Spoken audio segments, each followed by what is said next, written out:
কদিন আগে তো মাধ্যমিক উচ্চ মাধ্যমিকের রেজাল্ট বেরোলো। তোমাদের ছেলেমেয়েদের রেজাল্ট কেমন হলো? ভালোই হয়েছে। আমার মেয়ে 2টি লেটার পেয়ে ফার্স্ট ডিভিশনে পাস করেছে। আমার মেয়ে তো লেটার পাইনি, কিন্তু ফার্স্ট ডিভিশনে পাস করেছে। তাহলে তো ভালোই হয়েছে। এবার কোথায় পড়াবে? পড়াবো না, আমাদের ঘরের ছেলেমেয়েরা এত পড়াশোনা করে না। মেয়ে বড় হয়েছে তো বিয়ে দিয়ে দেবো। আর ছেলে বাইরে গিয়ে রোজগার করবে, এটাই তো স্বাভাবিক। আমরা গ্রামাঞ্চলের সাধারণ মানুষ, এত পড়াশোনা করে কি হবে? আর গ্রামের বাইরে বা কোথায় পড়তে দেব? আমাদের তার সাধ্য নেই। গ্রামাঞ্চলের ছেলেমেয়েরা বলে কি পড়াশোনা করবে না নাকি? আর বাইরে কোথাও পড়তে দেবে মানে? আমাদের এলাকায় তো এত সুন্দর সরকারি আদর্শ মহাবিদ্যালয় আছে, সেখানে পড়তে দিন। আর জানেন এবার মহাবিদ্যালয়ের রেজাল্ট কত ভালো হয়েছে। নমস্কার, আমরা মডেল কলেজের অধ্যাপিকা। আপনাদের এলাকা থেকে আমাদেরকে আমন্ত্রণ জানানো হয়েছে যাতে আমরা এই গ্রামে এসে এভাবে অ্যাওয়ারনেস প্রোগ্রাম করতে পারি। এখানে আসার আমাদের মূল উদ্দেশ্য হলো আপনাদেরকে শিক্ষার বিষয় নিয়ে সচেতন করে তোলা।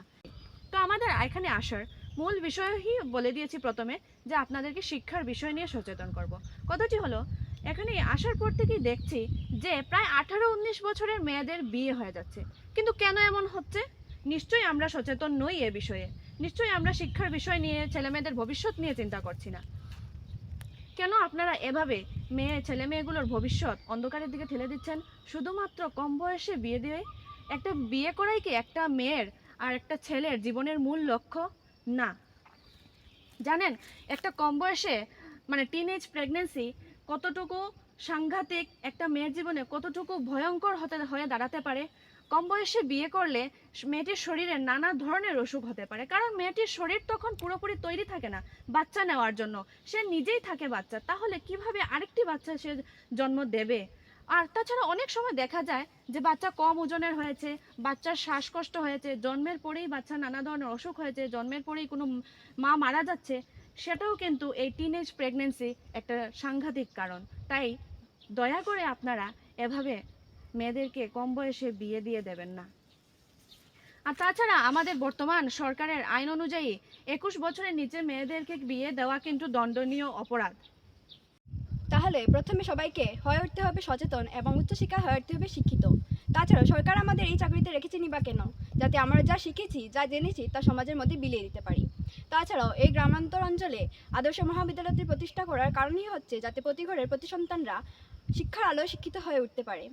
আশা করি আপনারা সকলেই এই কথাগুলো বুঝতে পেরেছেন। হ্যাঁ, তাছাড়া গ্রামাঞ্চলকে শহরাঞ্চলে পরিণত করা মানেই যে বড় বড় অফিস, আদালত, বিল্ডিং, ঘরবাড়ি তৈরি হবে তা নয়।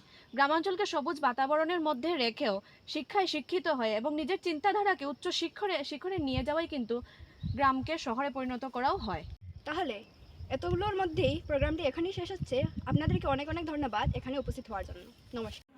নমস্কার, আমরা মডেল কলেজের ছাত্রী। এই ধরনের ভিডিও তুলে ধরার মূল উদ্দেশ্য হচ্ছে আপনাদেরকে সচেতন করা, যাতে আপনারা অল্প বয়সী ছেলেমেয়েদের বিয়ে না দিয়ে তাদেরকে শিক্ষায় শিক্ষিত করতে পারেন। এবং সবচেয়ে গুরুত্বপূর্ণ বিষয় হলো শিক্ষাকে আপনাদের জীবনের সর্বোচ্চ অংশ করে। আমাদের এলাকাতে এত ভালো সরকারি আদর্শ মহাবিদ্যালয় আছে যেখানে এত ভালো পড়াশোনা হয়। এবারে উচ্চ মাধ্যমিকের রেজাল্টও খুবই দুর্দান্ত হয়েছে। আমাদের কলেজে মোট 6টি ডিপার্টমেন্ট আছে: English department, political department, Bengali department, education department, sociology department and economics department. আসুন আমরা এবং আপনাদের ঘরের ছেলেমেয়েরা একসাথে শিক্ষা গ্রহণ করি এবং সমাজকে উচ্চশিক্ষা শিক্ষিত করে তুলি। ইতিমধ্যে ইউজি ফার্স্ট সেম এবং এইচএস সেকেন্ড ইয়ারের অ্যাডমিশন শুরু হবে। তো ভর্তির জন্য আপনারা কলেজে সরাসরি যোগাযোগ করতে পারেন বা ওয়েবসাইটে চেক করতে পারেন।